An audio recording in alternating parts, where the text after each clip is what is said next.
আল্লাহু আকবার। জান্নাতে কে কে যেতে চাও নাম লিখাও। এক কথায় আগামীকাল বদরের প্রান্তরে হক আর বাতিলের লড়াই হবে, কাফেরদের সঙ্গে মুসলমানদের লড়াই হবে। এই লড়াইয়ের ময়দানে আমি বিশ্ব নবী আমার সঙ্গে যারা জিহাদের ময়দানে আমার সঙ্গে অংশগ্রহণ করতে পারবে, আমার সাথে বদরের প্রান্তরে যারা জিহাদে যেতে পারবে, কিয়ামতের কঠিন দিন মুসিবতের সময় আমি বিশ্ব নবী কথা দিলাম, আমি রাসূল যেই জান্নাতের মধ্যে থাকবো, আমার ওই সমস্ত সাহাবীরা ওরা গাজী হোক অথবা শহীদ হোক, কিয়ামতের দিন আমার সাথে একই জান্নাতে থাকবে। সুবহানাল্লাহ, আমরা সুবহানাল্লাহ। আমার দিনী ভাইরা, নবীজি আরো বলেছেন শেষ জামানায় ভারতের হিন্দুদের বিরুদ্ধে, হিন্দুস্তানের বিরুদ্ধে মুসলমানদের একটি চূড়ান্ত যুদ্ধ হবে। সেই যুদ্ধটির নাম হলো গাজওয়ে হিন্দ। কি নাম? একটু জোরে বলেন না, কি নাম? আমার দিনী ভাইরা, আল্লাহ রাসূল বলেছেন এই গাজওয়ে হিন্দ যুদ্ধ যেদিন বাঁধবে, ওই যুদ্ধে যারা ইসলামের পক্ষে ঝান্ডা ধরবে, কোরআনের পক্ষে যারা ঝান্ডা ধরবে, আল্লাহর দ্বীনের পক্ষে যারা ঝান্ডা ধরবে, ওরা গাজী হোক অথবা শহীদ হোক, কিয়ামতের দিন বদরের সাহাবীদের সাথে আল্লাহ জান্নাত দেবে। আর যখন সুবহানাল্লাহ। আমার প্রিয় ভাইরা, ইতিমধ্যেই কিন্তু সেই যুদ্ধের রণদামামা বেজে গিয়েছে। কথা বলেন, কথা বলেন। আমার প্রিয় ভাইরা, আপনারা জানেন বিগত 17 বছর বাংলাদেশের মানুষের মাথার উপরে ভোট চুরি করে ক্ষমতার মস্তরে জগদ্দল পাথরের মতো থেকে বসেছিল খুনি হাসিনা এবং তার দলবল। কথা বলেন ঠিক না ঠিক? আমার দুই ভাইয়েরা ভারতের আঙ্গুলি ইশারায় ভারতের এজেন্ডাকে বাস্তবায়ন করার জন্য তারা দীর্ঘ 17 বছর চেষ্টা করেছে।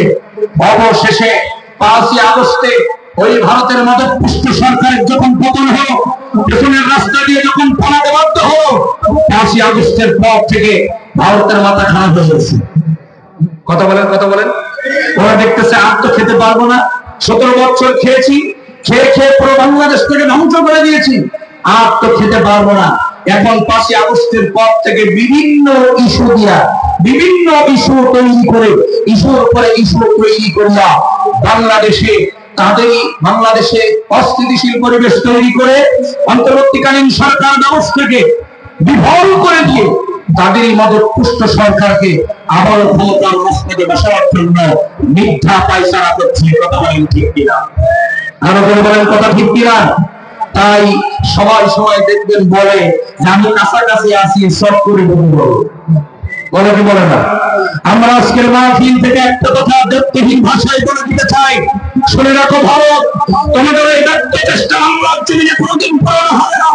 এই দেশ শাহজালালের দেশ, এই দেশ শাহপুরের দেশ, এই দেশ হাজী শরীয়তুল্লাহর দেশ, এই দেশ শহীদ নবীর দেশ, এই দেশ আল্লামা সাইদের দেশ, এই দেশে কিন্তু জমিন নাস্তিক বেঈমানদের হাতে ছেড়ে দেওয়া হবে না, হবে না, হবে না। বুঝেছেন না? আমার দুই ভাইয়েরা, প্রয়োজনে বাংলাদেশের মুসলমানেরা শহীদ আবু সাঈদের মতো আমার বুক পেতে দেবে, শহীদদের মুগ্ধ শহীদ আসিফের মতো আমার বুক পেতে দিয়ে বুকের তাজা রক্তে জমিনে ফেলে দেবে। নাস্তিক বেঈমানদের একটা এজেন্ডা বাংলার জমিনে পূরণ হতে দেওয়া হবে না, হবে না, হবে না। রাজি আছেন কারা? করে আল্লাহ না।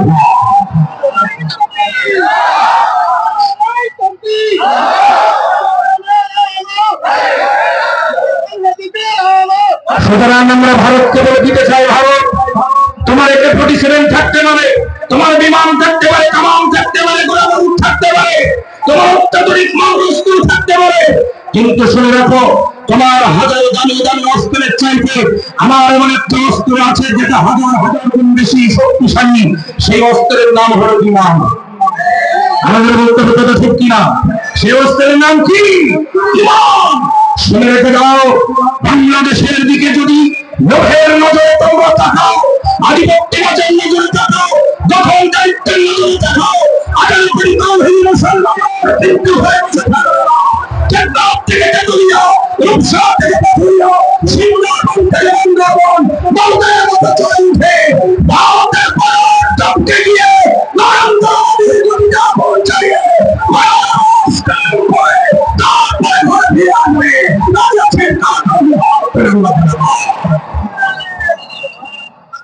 আল্লাহ কবুল করুন, জনগণের আমিন। সুতরাং এই ভারতের সঙ্গে যে যুদ্ধ বাঁধবে, ওই যুদ্ধে যদি আল্লাহ রাব্বুল আলামিন আপনাকে আমাকে কবুল করেন, সেই জিহাদের ময়দানে যেতে রাজি আছেন তো মুসলমানেরা? যেতে রাজি আছেন? আল্লাহ কবুল করুন, জনগণের আমিন। নবীজি তাই বললেন, এই যুদ্ধে যারা অংশগ্রহণ করবে তারা কিয়ামতের দিন বদরী সাহাবীদের সাথে আল্লাহর জান্নাতে যাবে। সুবহানাল্লাহ বলবেন না?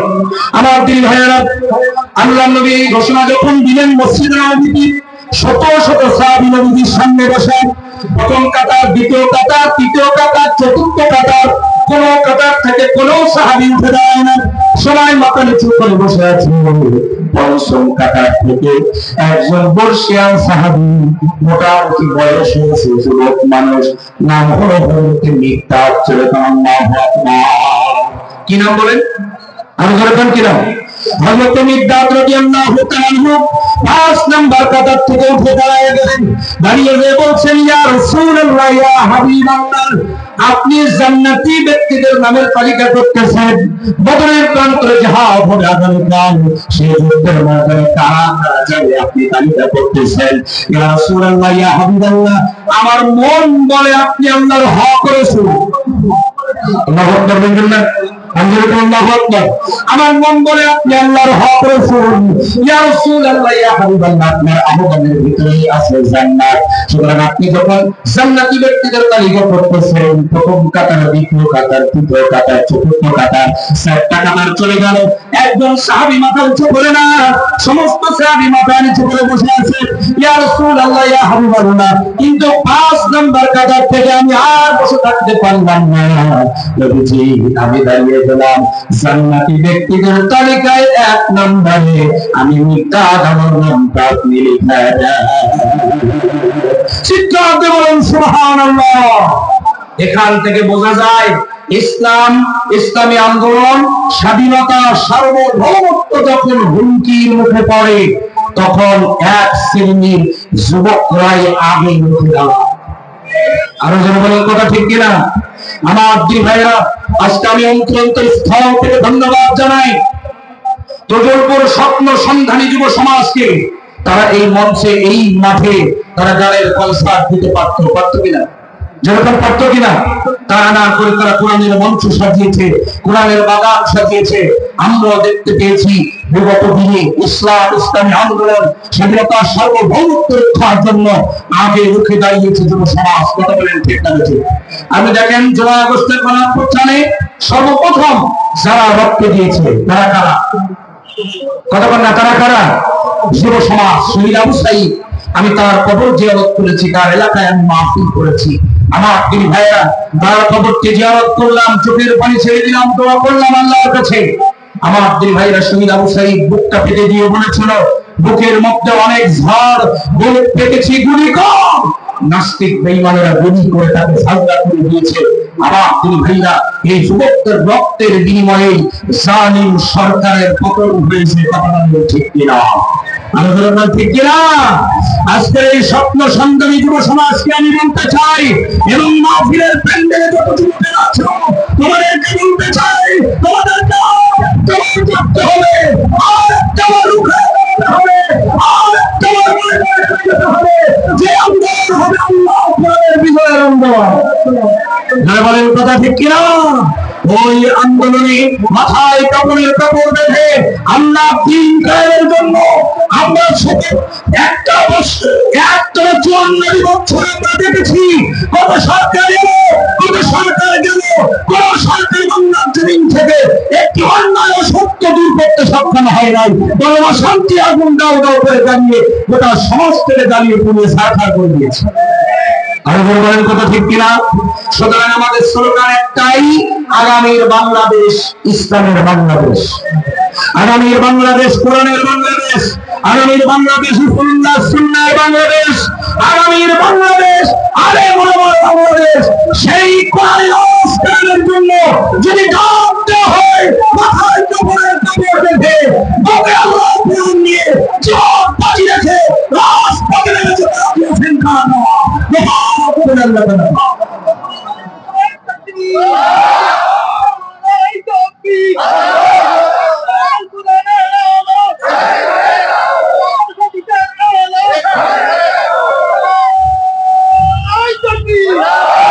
আমার দিন ভাইয়েরা, কষ্ট হচ্ছে তো আপনাদের? আল্লাহ রাব্বুল আলামিনের হাবিব যখন এই কথা বললেন, হযরত মিকদাদ বলেন, ইয়া রাসূলুল্লাহ, আমার নামটা এক নম্বরে লিখায় দেন। আল্লাহর নবী বলেন, মিকদাদ, কেমন করে আমি তোমার নামটা এক নম্বরে লিখাই? কারণ কিছুক্ষণ আগে ভোরে মদিনা, এই মদিনার সবচাইতে সুন্দরী তপস্বী নারীর সঙ্গে আমি তোমাকে বিবাহ করিয়েছি। কিছুক্ষণ পর তোমার বাসর সজ্জা, আল্লাহু আকবার বলে, কিছুক্ষণ পর তোমার বাসর সজ্জা। হাদিস শরীফের মধ্যে এসেছে, হযরত মিকদাদ রাদিয়াল্লাহু তাআলা যেই মেয়েটাকে বিবাহ করেছিলেন, একটা দাড়ি পাল্লা নিয়ে আসা হয়েছিল। ওই দাড়ি পাল্লায় এক পাল্লায় ওই মেয়েটাকে দিয়েছিলেন, আর একটা পাল্লায় স্বর্ণ মুদ্রা দিয়া সমান সমান ওজন করে ওই স্বর্ণ মুদ্রাগুলি ওই মেয়েটার মোহরনা হিসেবে আদায় করে তারপরে বিয়ে করেছিলেন। যেরকম সুবহানাল্লাহ, কত দামি বিবাহ চিন্তা করেন। আল্লাহ নবী বলেন, মিকদাদ, এত দামি বিবাহ, কিছুক্ষণ পর তোমার বাসর সজ্জা, কেমন আমি তোমার নামটা জান্নাতীদের তালিকায় লিখায়? নবীজি একটু খোঁচা দিলেন, একটু ঈমান পরীক্ষা করলেন।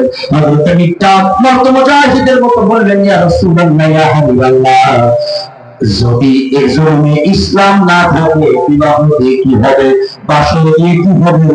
আমি কিছু চাই না, আমি চাই আল্লাহ যদি আল্লাহ দিন কায়েমের জন্য বদরের মাঠে যে শাহাদাত বরণ করতে যাবেন, সুবহানাল্লাহ, আমাকে শহীদ করে শামিল করে নিও। আমিন। যেই মিছিলের নেতা আমির হামজা, উবাইদ খাব্বার, আল্লাহর ছিল যারা অতি প্রিয়, শামিল করে নিও, আমাকে শহীদ করে সেই মিছিলে শামিল করে নিও। আমার দিন ভাইয়া, আল্লাহ রাব্বুল আলামিনের ফেরেশতা রাসূলুল্লাহর জিবরাইল হযরত মিকদাদ রাদিয়াল্লাহু তাআলা বললেন, ইয়া রাসূলুল্লাহ, ইয়া হাবিবাল্লাহ, বাসর রাতে স্ত্রীর কথা স্মরণ করায় দিয়া আপনি আমার জান্নাতের রাস্তায় ব্যারিকেড দিবেন না, এক নম্বরে আমার নামটা জান্নাতীদের তালিকায় লিখায় নেন। যেরকম সুবহানাল্লাহ। নবীজি অনেক খুশি হলেন। আল্লাহু আকবার বলেন। এক এক করে নবীজি এই নামের তালিকায়, অর্থাৎ জিহাদের ময়দানের, বদরের জিহাদের ময়দানের তালিকায় 311 জন সাহাবী নাম লিখালেন। যেরকম আল্লাহু আকবার। যেরকম কয়জন? 311 জন সাহাবী প্রাথমিক পর্যায়ে নাম লিখালেন। আমার দিন ভাইয়েরা, আল্লাহর নবী, বিশ্ব নবী জনাব মুহাম্মদ রাসূলুল্লাহ সাল্লাল্লাহু আলাইহি ওয়াসাল্লাম এই 311 জন সাহাবী নিয়ে নবীজি রওনা দিলেন বদরের প্রান্তরে। 17 রমজান ফজরের নামাজের পরে তিনি রওনা দিলেন। আমার দিন ভাইয়েরা, আমি একটা নির্দিষ্ট পয়েন্টে যাচ্ছি, গভীর মনোযোগ দিয়ে কথাগুলো শুনবেন। আল্লাহর নবী যখন 311 জন সাহাবী নিয়ে রওনা দিলেন, হঠাৎ করে ছোট্ট ছোট্ট দুইটা বাচ্চা, একজনের বয়স হলো 11 বছর আর একজনের বয়স হলো 13 বছর, আপন মায়ের পেটের দুই ভাই। একজনের নাম হলো হযরত মাআজ রাদিয়াল্লাহু তাআলা আনহু, আর একজনের নাম হলো হযরত মুআজ রাদিয়াল্লাহু তাআলা আনহু। দুইটা বাচ্চা রাসূলুল্লাহর কাছে চলে আসলো, এসে বলছেন, ইয়া রাসূলুল্লাহ, ইয়া হাবিবাল্লাহ, আপনি 311 জন সাহাবী নিয়ে জিহাদের ময়দানে যেতেছেন, নবী গো, আমাদের দুই ভাইকে জিহাদের ময়দানে নিয়ে চলো। বয়স কত? 11 আর 13। আমাদের কেউ জিহাদের ময়দানে নিয়ে চলো। অনেক পরীক্ষা নিরীক্ষা করে নবীজি তাদেরকেও নিলেন। সুবহানাল্লাহ বলেন। 313 জন সাহাবী নিয়ে নবীজি রওনা দিলেন বদরের প্রান্তরে। নবীজি যখন বদরের মাঠে উপস্থিত হয়েছেন, ইতিমধ্যে আবু জেহেল 1000 কাফের নিয়ে এসেছে। 1000 কাফের নিয়ে শক্ত মাটিটা আবু জেহেল দখল করে নিয়ে আসে, আর বালু মাটিতে বিশ্ব নবী আর সাহাবীদেরকে থাকতে দিয়েছে। আবু জেহেলের টার্গেট ছিল শক্ত মাটি আমরা দখল করে নেব, আর বালু মাটিতে থাকবে মুহাম্মদ আর সাহাবীরা। অর্থাৎ বালু মাটিতে তাদের পাগুলো স্লিপ করবে, তাদের ঘোড়ার পাগুলো স্লিপ করবে, এক পর্যায়ে তারা ময়দানে নিয়ন্ত্রণ হারাবে। এই সুযোগে আমরা উপকৃত আক্রমণ করব, শক্ত মাটি থেকে আমরা ময়দান আমাদের দখলে নিয়ে আসবো। এরকম পরিস্থিতির মুখোমুখি হতে পড়লেন। রাসূল করিম সাল্লাল্লাহু আলাইহি ওয়াসাল্লাম চিন্তা করলেন, আজকের বদরের মাঠে মুসলমান কাফেরদের সাথে যুদ্ধ করে, সম্মুখ যুদ্ধ করে জিতে ফিরে আসা সম্ভব হবে না, কঠিন হয়ে যাবে। কয়েকটা সমস্যার সম্মুখীন নবীজি হলেন। আমার প্রিয় ভাইরা, এই সমস্যার সম্মুখীন হয়ে নবীজি কি করলেন? ওই বদরের মাটিতে, বালুময় মাটিতে, বাড়ির মধ্যে আল্লাহর নবী সিজদায় পড়ে গেলেন। চিৎকার দিয়ে বলেন আল্লাহু আকবার, আল্লাহু আকবার। আমার প্রিয় ভাইরা, বিশ্বনবী আমার সিজদায় পড়ে গেলেন। সিজদায় পড়ে নবীজি আমার চোখের পানি ছেড়ে দিয়ে কান্না শুরু করলেন। আর একখানা দোয়া নবীজি সেই দিন করেছিলেন। কি দোয়া? আল্লাহ রাব্বুল আলামিন সূরা আনফালের তাফসীর আপনারা দেখবেন, সাইয়্যিদ আবুল আলা মুহাম্মদ রাহমাতুল্লাহ সূরা আনফালের তাফসীর লিখতে গিয়ে তিনি এই দোয়াখানা উল্লেখ করেছেন। নবী আমার পরে আনসার মালিক আল্লাহ, আজকের বদরের মাঠে যদি মুসলমানরা হেরে যায়, ইসলাম বিদায় হয়ে যাবে, ইসলামের কবর রচনা হয়ে যাবে। আর যদি মুসলমানের আজকে জিতে যায়, কিয়ামত পর্যন্ত ইসলামকে কেউ দাবিয়ে রাখতে পারবে না। সুবহানাল্লাহ।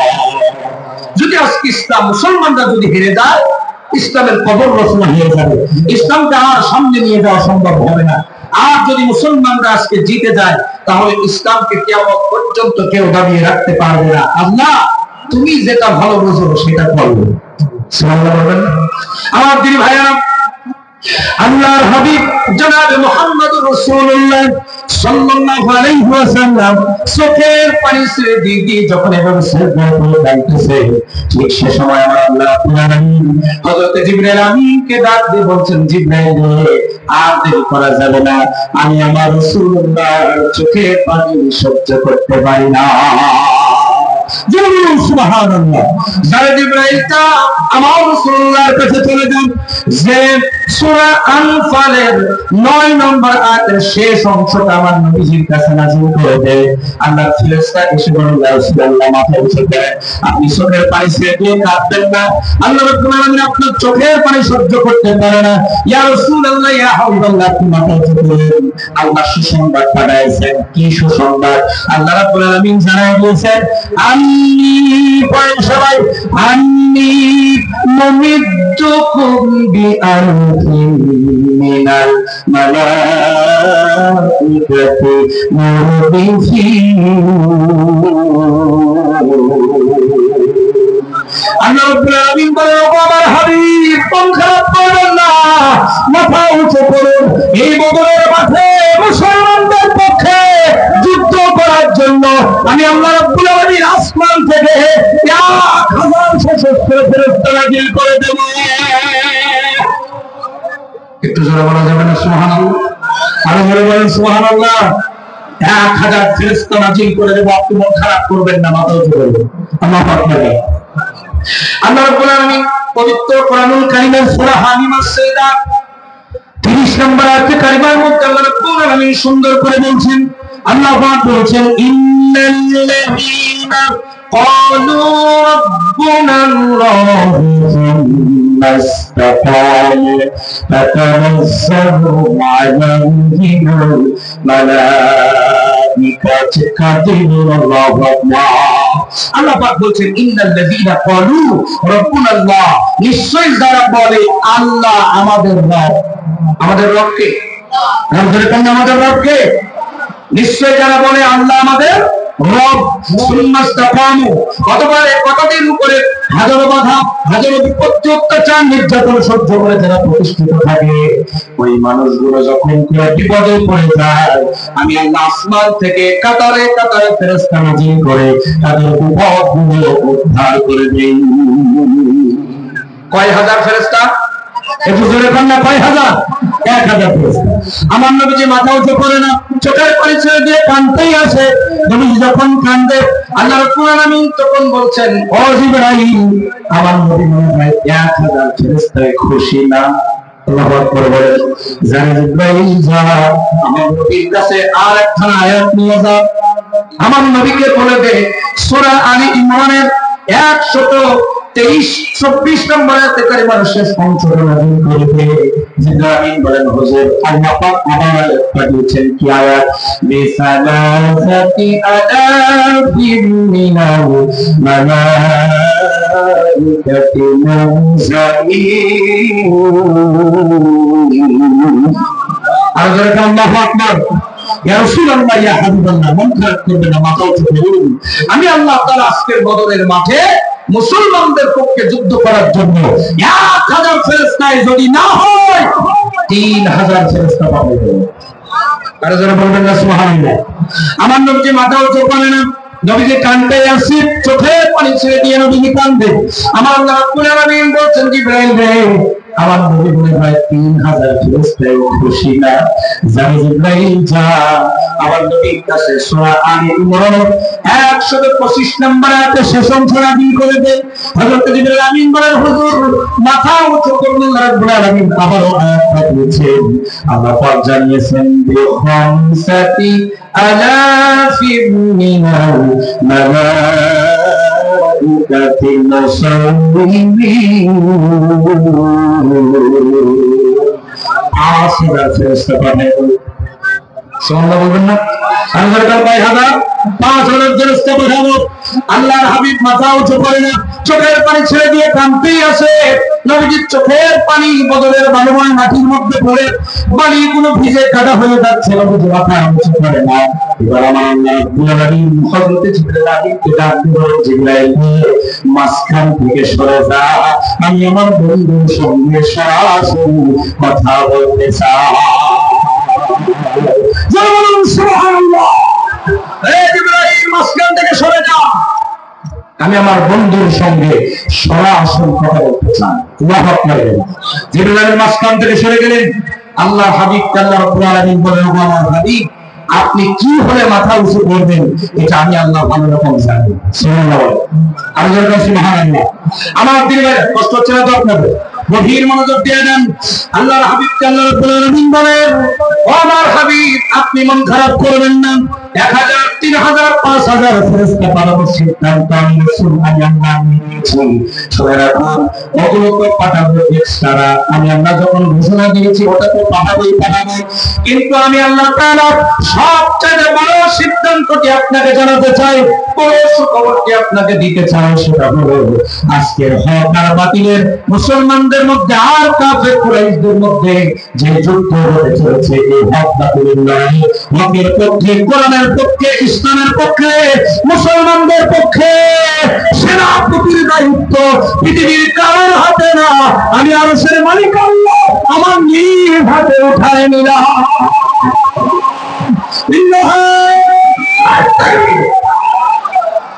আমি আমার নিজ হাতে উঠায় নিলাম।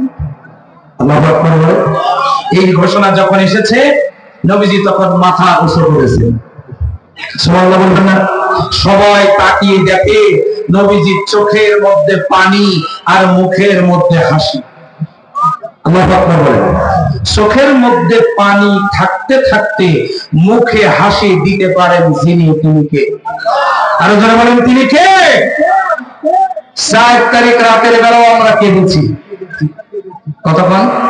তাহাজ্জুদে সিজদায় পড়ে কোটি কোটি মানুষ 4 তারিখ রাতের বেলা চোখের পানি ছেড়ে দিয়ে কেঁদেছে। সেজন্য কেউ জানতো না 5 তারিখ সকালবেলা আল্লাহ রাব্বুল আলামিন এরকম একটি সুখবর বাংলাদেশের মানুষকে দিবেন। আল্লাহ তাআলা এটা প্রস্তুত করে রেখেছেন, এটা পৃথিবীর কেউ জানতো না। কতক্ষণ ঠিক কিনা? আমার প্রিয় ভাইরা, 5 তারিখ সকালবেলা যখন ডাক আসলো মিছিলে যেতে হবে, সাতক্ষীরা, আপনারাই তো সাক্ষী, সাতক্ষীরার খুলনা রোড চত্বরে লক্ষ জনতা যখন উপস্থিত হয়ে গেল, আমার ভাইরা তখন কেউ জানতো না।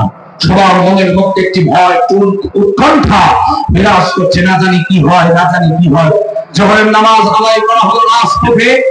জোহরের নামাজের পরে ইসলামী ছাত্র শিবিরের একজন ভাই তিনি দোয়া করলেন, মোনাজাত করলেন। যেমন শিক্ষিত একজন মানুষ এত সুন্দর মোনাজাত করতে পারে, আমি যদি ওই দিন না শুনতাম তাহলে বুঝতাম না। তিনি দোয়া করলেন, তার গগন বিদায় চিৎকারে আকাশ বাতাস মুখরিত হলো। সকলের চোখের পানি আর চিৎকারে আল্লাহর আওয়াজ প্রকম্পিত হয়ে গেল। চোখে পানি থাকতে থাকতে নামাজ শেষ হয়ে যাওয়ার কিছুক্ষণ পরেই আমরা সংবাদ শুনতে পেলাম, একদিন আগেও যিনি বলেছেন আমরা পালাই না, তিনি পালাইছেন। কতক্ষণ না আমি কথা ঠিক কিনা? একদিন আগেও বলছিল কি আমরা আমরা পালাই না, অথচ তিনি পালিয়েছেন। দেশের রাস্তা দিয়া চোরার মতো হেলিকপ্টার উঠে পালিয়েছেন। কথা বলেন ঠিক কিনা? আমার প্রিয় ভাইরা, সকলের মুখে হাসি ফুটলে বলুন, চোখে পানি থাকতে থাকতে মুখে হাসি দিতে পারেন যিনি, তিনি কে? আর যখন তিনি কে? আমার প্রিয় ভাইরা, বদরের মাঠে চোখে পানি থাকতে থাকতে মুখের মধ্যে হাসি আল্লাহ দিয়ে দিলেন। নবীজি আল্লাহ সাহাবীরা প্রস্তুতি গ্রহণ করতে হবে। আমরা হাত ধরে আমার ভাইরা, আমি একটা নির্দিষ্ট জায়গায় যাচ্ছি, গভীর মনোযোগ দিয়ে দেন। আল্লাহর হাবিব যখন সাহাবায়ে কেরামকে প্রস্তুত করলেন, আল্লাহর ফেরেশতারা যখন আল্লাহর কাছে একটা অভিযোগ করলো, একটা দরখাস্ত করলো, ফেরেশতারা বলল, আল্লাহ আমাদের ফেরেশতাদের সর্দার নাম হলো জিবরাইল। কি নাম? আর কি নাম? জিবরাইল। যার আছে 600 ডানা। 600 ডানা। মাত্র একটি ডানার ঝাপটায় তিনি আসমান থেকে জমিনে আসেন, আবার আরেকটি ডানার ঝাপটা দিয়ে জমিন থেকে তিনি আসমানে উঠে যান। ও আল্লাহ, এরকম 1000 কাফেরকে, আবু জেহেলের গোষ্ঠীকে মাটির সাথে সাফ করে দেওয়ার জন্য জিবরাইল আলাইহিস সালামের একটা ডানার ঝাপটাই যথেষ্ট। সেখানে আপনি 5000 ফেরেশতা বানাতে চাইলেন, ভালো কথা। 5000 ফেরেশতা বানাতে চাইলেন, ভালো কথা। কিন্তু আবার আপনি সেনাপতির দায়িত্ব নিলেন। আপনি তো কোন বললে ফায়াতুল হয়ে যায়। তো আপনি যেখানে সেনাপতির দায়িত্ব নিয়েছেন, আমরা ফেরেশতারা করব, আমরা ফেরেশতারা করব কি কাজ আমাদের? আপনি তো চোখের ইশারা দিলেই কাজ মিটে যায়, কিন্তু কি কাজ আমাদের? কাজ কি? আল্লাহ রাব্বুল আলামিন বলেন, ফেরেশতারা আমি আল্লাহ আমারও কিছু কাজ আছে, তোদেরও কিছু কাজ আছে। ফেরেশতারা বলে, আল্লাহ কাজ দেন। এবার আল্লাহ রাব্বুল আলামিন ডাকতে বলছেন, মিকাইল তুই কই? আল্লাহু আকবার। ও মিকাইল তুই কই? মিকাইল ফেরেশতা বলে, আল্লাহ এই তো আমি আপনার সামনে হাজির। আল্লাহু আকবার বলেন। আল্লাহ রাব্বুল আলামিন বলে, মিকাইল রে তোর কাজ কি? মিকাইল বলে, আল্লাহ আমার কাজ হলো বৃষ্টি বর্ষণ করা। আল্লাহ রাব্বুল আলামিন বলেন, মিকাইল রে যা বদরের প্রান্তরে যেখানে মুসলমানেরা আছে ওখানে এক খণ্ড মেঘ নিয়ে যা, আর যেখানে কাফেররা আছে ওখানে এক খণ্ড মেঘ নিয়ে যা। এই জায়গায় 2 খণ্ড মেঘ নিয়ে ঘন্টা খানেক একটু বৃষ্টি নাজিল কর। সুবহানাল্লাহ বলবেন না? এতগুলো মানুষের কাজ করলে হবে না, জোরে বলুন সুবহানাল্লাহ। একটু বৃষ্টি নাজিল কর। অন্যান্য ফেরেশতারা বলছে, আল্লাহ এখন হবে যুদ্ধ, আপনি বৃষ্টি দিয়ে তো পরিবেশ নষ্ট হয়ে যাবে, এখন বৃষ্টি দিচ্ছেন কেন? বৃষ্টি দেওয়ার তো কোনো মানে হয় না। আল্লাহ বলছেন, তোরা জানিস না, ইন্নী আ'লামু মা লা তা'লামুন, আমি আল্লাহ যা জানি তোমরা তা জানো না। শুধু চেয়ে দেখতে থাক আমি আল্লাহ কি করি। তোরা শুধু দেখ আমি আল্লাহ কি করি। আমার আল্লাহ রাব্বুল আলামিনের কথা অনুযায়ী বৃষ্টি নাজিল হলো বদরের প্রান্তরে, ঘন্টা খানেক বৃষ্টি নাজিল হলো। আমার তিনি ভাইরা, এবার আপনারা আমাকে একটা প্রশ্নের জবাব দেন। বালু মাটিতে যদি বৃষ্টির পানি পড়ে, বালু মাটি শক্ত হয় নাকি নরম হয়? আর কি হয়? আল্লাহ রাসূল ছিলেন বালু মাটিতে, সেখানে বৃষ্টি পড়ে বালু মাটি শক্ত হয়ে গেল। আল্লাহ বলেন, আল্লাহ পাক বলছেন, স্মরণ করো মুমিনেরা সেই সময়ের কথা যেই সময় বদরের মাঠে বৃষ্টি দিয়া আমি আল্লাহ সাহায্য নাযিল করে তোমাদের পাকে শক্ত করে দিয়েছিলাম। আল্লাহ পাক বলেন, আল্লাহ পাক রব্বুল আলামিন বলছেন, ও ইমানদাররা, যদি সেই বদরি সাহাবীদের মতো ঈমান বুকে সঞ্চার করে আমি আল্লাহ আমার উপর ভরসা করে আমার বদরি সাহাবীদের মতো বৃষ্টি নাযিল করে তোমাদের পাকে শক্ত করে আমি আল্লাহ তোমাদেরকে বিজয় দিব। সুবহানাল্লাহ। বিজয় দেওয়ার মালিক কে? আরো বলেন, বিজয় দেওয়ার মালিক কে? আমার ভাইরা, মুসলমানদের ওই জায়গাটা শক্ত হয়ে গেল। এবার আপনারা আমাকে জবাব দেন, আবু জেহেল আপনার দলবল আছে শক্ত মাটিতে। শক্ত মাটিতে যদি বৃষ্টির পানি পড়ে, শক্ত মাটি আরো শক্ত হয় নাকি স্যাঁতসেঁতে হয়? কি হয়? পিছলা হয়ে যায়, স্যাঁতসেঁতে হয়ে যায়। আমার ভাইরা, ওদের যেখানে আছে ওইখানে যখন বৃষ্টি হলো ওদের জায়গাটা স্যাঁতসেঁতে হয়ে গেল। আমার দিদি ভাইরা, আবু জেহেল ছিল মুহাম্মাদের সাহাবীদের পা গুলো স্লিপ করে দেবে। কিন্তু আল্লাহ এমন কৌশল করলেন, আবু জেহেলের পাকে আল্লাহ সিলিপ করাই দিয়েছেন। কথা বলেন ঠিক না? সুতরাং সময় সময় পরের জন্য গর্ত খনন করলে সেই গর্ত নিজেকে পড়ে মরা লাগে। কথা বলেন ঠিক কিনা?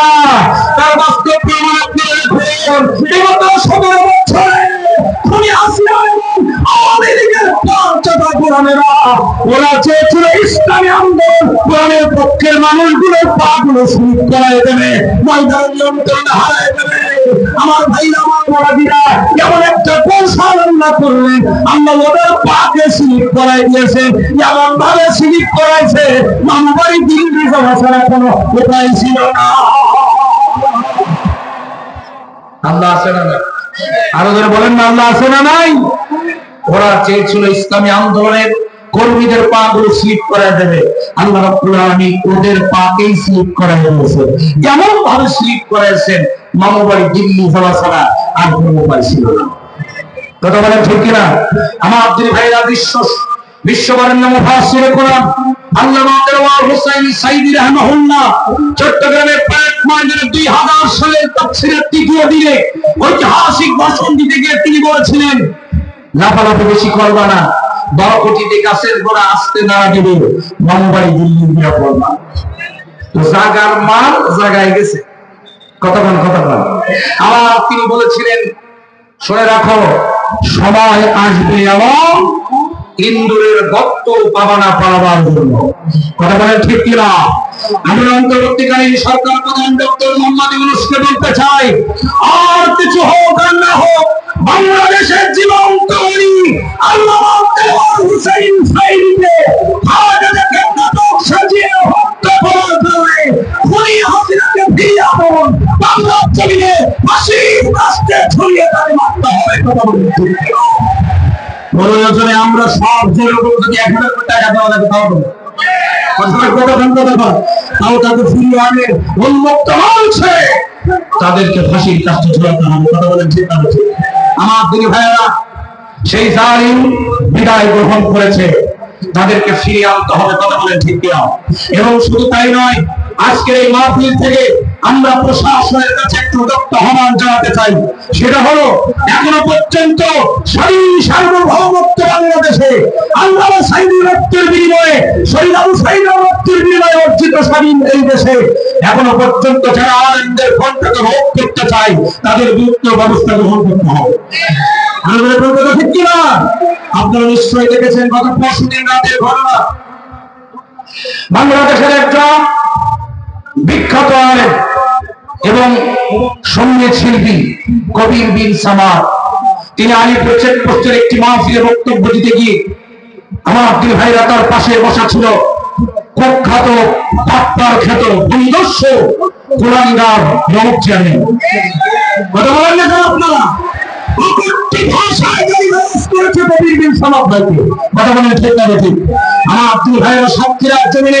একজন আলেমকে গালিগালাজ করা হবে, সাক্ষীরা তাওহীদি মুসলমান ঘরে বসে বসে আঙ্গুল চলবে, এটা হতে পারে না। কথা বলেন ঠিক কিনা? বিগত 17 বছর আওয়ামী লীগের শাসন আমলে কোন কুলাঙ্গারের বাচ্চা ওপেন মঞ্চে আমাকে বাধা দেওয়ার সাহস পাইনি। তোমরা কোথা থেকে সাহস পাও?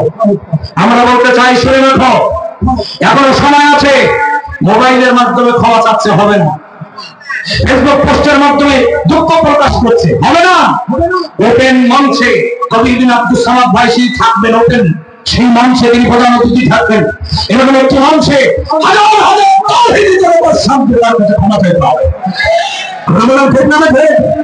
আমার দিদি ভাইরা, আমার বাবাজিরা, সাক্ষীরা জমিনে কোন আলেম এসে ইজ্জতি হোক, এটা আমরা চাই না। কথা বলেন ঠিক না? ঠিক। মানব বন্ধন হয়েছে, তার আইনত ব্যবস্থা গ্রহণ করা হবে। শুধু তাই নয়, একটি কথা স্মরণ করিয়ে দিতে চাই, বিগত 17 বছর বাংলাদেশের ক্ষমতায় যারা ছিল, তারা কিন্তু আলেম বিদ্বেষী ছিল। আলেম বিদ্বেষী থাকার কারণে ক্ষমতার মস্তক ছেড়ে হেলিকপ্টার ওঠার সুযোগ পেয়েছে।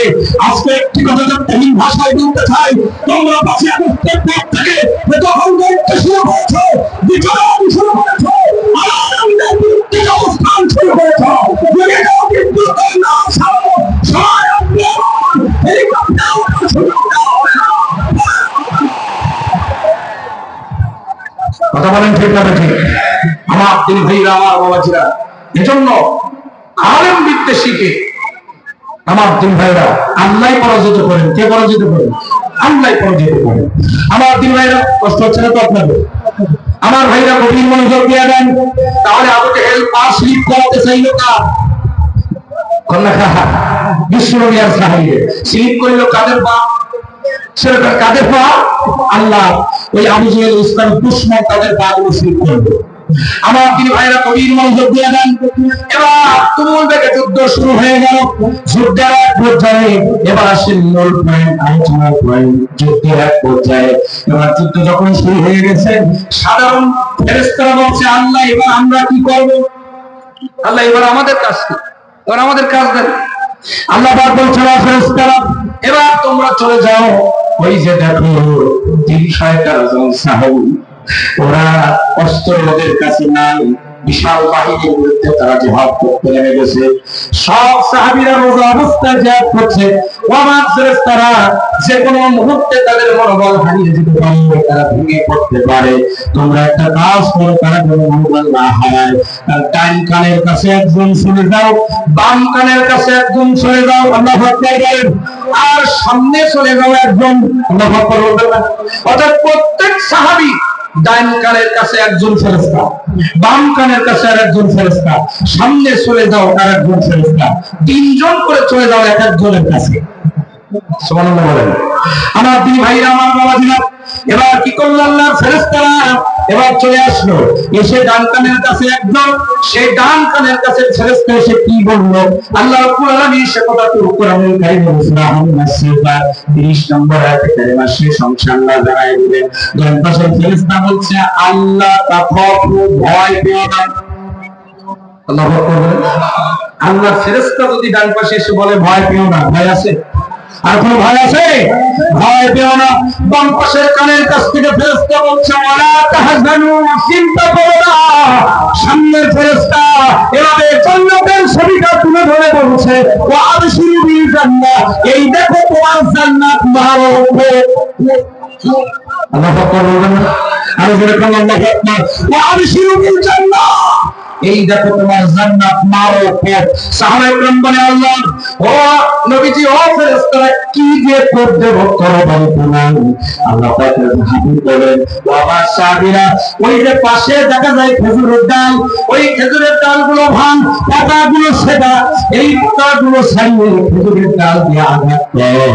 তোরা খেজুরের ডাল দিয়ে আঘাত করবি, আল্লাহর ফেরেশতারা ওইগুলো ধরে ধরে তরবারি আঘাত বানায় দেবে। আল্লাহর ফেরেশতা ধরে ধরে ওগুলো তরবারি আঘাত বানিয়ে দিল। ওরা আঘাত করে খেজুরের ডাল দিয়া, আর সেটা তরবারি আঘাত হয়ে যায়। যার কাছে যেখানে লাগে, গর্দানে লাগলে গর্দান আলাদা হয়ে যায়। আল্লাহু আকবার। আমার ভাইরা একটু বলেন তো, এই বদরের প্রান্তরে বিজয় কি মুসলমানদের হয়েছিল না কাফেরদের? মুসলমানদের না কাফেরদের? আমার দিনী ভাইরা, সুতরাং সময় সময় তরবারি ওয়ালাদের বিজয় হয় না, বিজয় হয় খেজুরের ডালওয়ালাদের। কতক্ষণ সময় সময় তরবারি ওয়ালাদের বিজয় হয় না, বিজয় হয় খেজুরের ডালওয়ালাদের। দেখেন না বিগত 5ই আগস্টের গণ অভ্যুত্থান, 5ই আগস্টে যখন ছাত্র জনতা তারা যখন রাজপথে নেমে গেল, আমার তিন ভাইরা ওই জালিম শাসক গোষ্ঠী বাতিলের 5 গোলাম তারা কি করলো? AK-47 সহ অন্যান্য অত্যাধুনিক পিস্তল বন্দুক দিয়ে, এমনকি হেলিকপ্টার পর্যন্ত মুখে গুলি চালিয়েছে। কথা বলতে ঠিক আছে? আর সেই গুলি যখন চালিয়েছে, আমার তরুণ যুবক ছাত্র জনতা, দেশপ্রেমিক তাওহীদি জনতা সেই পিস্তলের গুলির মোকাবেলা করেছে রাস্তার পাশে থাকা ইট আর পাথর দিয়ে। কথা বলেন আমার তিন ভাইয়েরা, এবার আপনারা আওয়াজ করে বলুন, ইট পাটকেল ওয়ালাদের বিজয় হয়েছে নাকি বন্দুক ওয়ালাদের বিজয় হয়েছে? কাদের কাদের? ইট পাটকেল ওয়ালাদের বিজয় হয়েছে, বন্দুক ওয়ালাদের বিজয় হয় নাই। আমার তিন ভাইরা ঠিক তেমনি করে বদরের মাঠে ওটা হয়েছিল, তরবারি ওয়ালাদের বিজয় হয় নাই। বিজয় হয়েছে কাদের? খেজুরের ডালওয়ালাদের। সুতরাং ঈমান লাগবে, আল্লাহর উপরে ভরসা রাখবে। কথা বলে ঠিক কিনা? আল্লাহ রাব্বুল আলামিন বলেন ওয়ালা তাহিনু ওয়ালা তাহজানু ওয়া আনতুমুল আ'লাউনা ইন কুনতুম মুমিনিন। হতাশ হও না, দুশ্চিন্তাগ্রস্ত হও না, বিজয় তোমাদেরই হবে যদি তোমরা প্রকৃতপক্ষে মুমিন হতে পারো। সুবহানাল্লাহ। আমার দিন ভাইয়েরা, আমার বাবাজিরা, এই বদরের মাঠে যুদ্ধ চলতে চলতে চলতে চলতে চলতে চলতে এক পর্যায়ে আমার ভাইরা জোহরের ওয়াক্ত হয়ে গেল। এটাই তোমার মূল আলোচনা, গভীর মনোযোগ দিয়ে দেন। জোহরের ওয়াক্ত যখন হয়ে গেল, আল্লাহর হাবিব বললেন যুদ্ধ বিরতি দেওয়া হলো, নামাজে যেতে হবে। সমস্ত সাহাবীরা যুদ্ধ করা বন্ধ করে দিল। সব সাহাবী ঐক্যবদ্ধ হয়ে নবীজির সঙ্গে নামাজে রওনা দিয়েছে, নামাজে যাচ্ছিলেন। আমার নবী যখন সাহাবায়ে কেরামদেরকে নিয়ে নামাজে যাচ্ছিলেন, ঠিক সেই সময় আমার আল্লাহ রাব্বুল আলামিন আমার রাসূলকে বলল, আমার হাবিব দাঁড়ান। আল্লাহু আকবার। হে আমার রাসূল দাঁড়ান, কই যান? আল্লাহ নামাজে যাচ্ছি, নামাজের সময় হয়ে গেছে। আল্লাহ রাব্বুল আলামিন বলেন, ও আমার হাবিব, নামাজে আপনি যাচ্ছেন, যুদ্ধ বিরতি ঘোষণা দিলেন কেন? কারণ সেনাপতি তো আমি আল্লাহ, যুদ্ধ বিরতি ঘোষণা দিলে আমি তো, আপনি দিলেন কেন? আল্লাহু আকবার। যুদ্ধের প্রধান সেনাপতি কে? আর যখন কে? যুদ্ধ বিরতি দিলে আমি দিব, আপনি দিলেন কেন? আল্লাহু আকবার। আল্লাহ রাব্বুল আলামিনের হাবিব বলেন, নামাজের সময় হয়েছে, নামাজে যেতে হবে, এজন্য যুদ্ধ বিরতি দিয়েছি। আল্লাহ রাব্বুল আলামিন বলল, আমার হাবিব নামাজে যান, অসুবিধা নাই, কিন্তু আপনি যখন নামাজে দাঁড়িয়ে যাবেন, আপনার সাহাবীরা যখন নামাজে দাঁড়িয়ে যাবেন, তখন ওই কাফের বেঈমানেরা চতুর্দিক থেকে অতর্কিত আক্রমণ আপনাকে করবে, আপনাকে আক্রমণ করে ময়দান তাদের দখলে নিয়ে নেবে, আপনি এবং আপনার সাহাবীদেরকে হত্যা করবে। আর আপনি তো বলেছেন যদি মুসলমানরা হেরে যায় তাহলে ইসলাম হেরে যাবে। ও আমার হাবিব, আমি আল্লাহ আপনাকে আজকে যুদ্ধের ময়দানে সেনাপতি আপনাকে ঘোষণা দিলাম, কত লক্ষ নামাজ কাজে আগে ময়দান দখলে রাখেন, এই নামাজের হিসাব আমাদের বিনার কাছে দেওয়া লাগবে না। এই বদরের মাঠে 4 ওয়াক্ত ফরজ নামাজ কাজা করে আল্লাহ রাব্বুল আলামিনের হাবিব আর সাহাবীরা যুদ্ধ করেছিলেন। সুবহানাল্লাহ। ও নামাজি, ও নামাজি, তুমি নামাজটাকে ইসলাম মনে করে বসে আছো যে নামাজ পড়বো আর জান্নাতে চলে যাবো। বিষয়টা অত সহজ নয়। আম হাসিবতুম আন তাদখুলুল জান্নাতা, তোমরা কি মনে করেছো এমনি এমনি জান্নাতে চলে যাবে? না, হবে না। আমি আল্লাহ তাআলা দেখবো, পরীক্ষা করব, কারা আমার দিন কায়েমের জন্য জিহাদ করেছে। আল্লাহু আকবার বলে। আমার দিন ভাইয়েরা, সুতরাং এখান থেকে কোরআন আমার সামনে বদরের প্রান্তরে আমার দুই ভাইয়েরা একটা কথা উঠে হয়েছে, একটা কথা সত্যের আলোর মতো পরিষ্কার হয়েছে, নামাজ পড়া যেমন ফরজ, ইসলামকে রক্ষার জন্য প্রয়োজনে নামাজ পড়াও যেমন ফরজ। কথা বলে ঠিক না? আমার দুই ভাইয়েরা তাহলে আপনারা ফতোয়া পেয়ে গেছেন যে নামাজ আর পড়া লাগবে না নাকি? হ্যাঁ, বিষয়টা এরকম, বিষয়টা তা নয়। আমার ভাইরা, এখানে বোঝানো হয়েছে নামাজের চাইতে বড় ফরজ হলো আল্লাহর জমিনে আল্লাহর দ্বীন কায়েমের জন্য জিহাদ করা। কথা ঠিক কিনা? আমাদের বলেন ঠিক কিনা?